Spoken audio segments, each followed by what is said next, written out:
Direction Saint-Pierre-et-Miquelon, à 4200 km de Paris. Ici, l'eau qui coule du robinet n'est pas tout à fait la même qu'ailleurs, puisqu'elle provient de ces bassins versants, de ces deux étangs transformés en barrages réservoirs.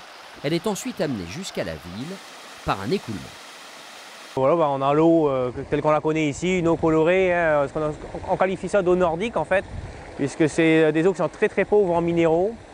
On le voit très coloré avec un caractère assez acide aussi. Donc tout ça, ça entraîne derrière ensuite le traitement qu'on va mettre en place. Un traitement lourd et donc coûteux. Avec une production d'eau potable qui atteignait 6000 m3 par jour en hiver, ils se sont vite rendus compte que cette production était disproportionnée par rapport à la population. Il nous a amené à réfléchir au pourquoi, quelles en étaient les causes. On a vite compris qu'il y avait un problème de rendement de réseau. Il y a un deuxième facteur qui est local, je peux tenter de dire, puisque ici, l'hiver, avec les températures négatives, certaines personnes ont pris l'habitude, surtout les anciens, ont pris l'habitude de laisser couler l'eau pour éviter que la conduite d'eau ne gèle. La ville a donc acquis du matériel spécialisé et s'est lancée dans une vaste campagne de détection de fuite. Ça permet de dégrossir la zone où il y a potentiellement une fuite. On les laisse toute la nuit et ça enregistre de 2h à 4h du matin, tous les bruits continuent. De 2h à 4h du matin, c'est l'heure où la consommation est au minimum, quoi.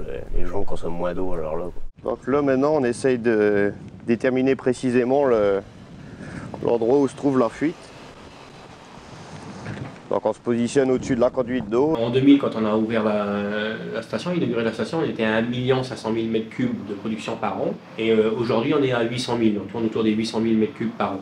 Ce qu'il faut faire pour rester sur ces chiffres-là, c'est continuer d'être très performant sur la détection de fuite, parce qu'on se rend compte que c'est un travail de tous les instants. Ce qu'on vise aussi, c'est un taux de renouvellement des réseaux à 1% au minimum par an, pour ne pas laisser les réseaux vieillir trop rapidement et avoir plus de difficultés au niveau de la détection de fuite. À Saint-Pierre comme ailleurs, préserver l'eau est devenu un enjeu majeur.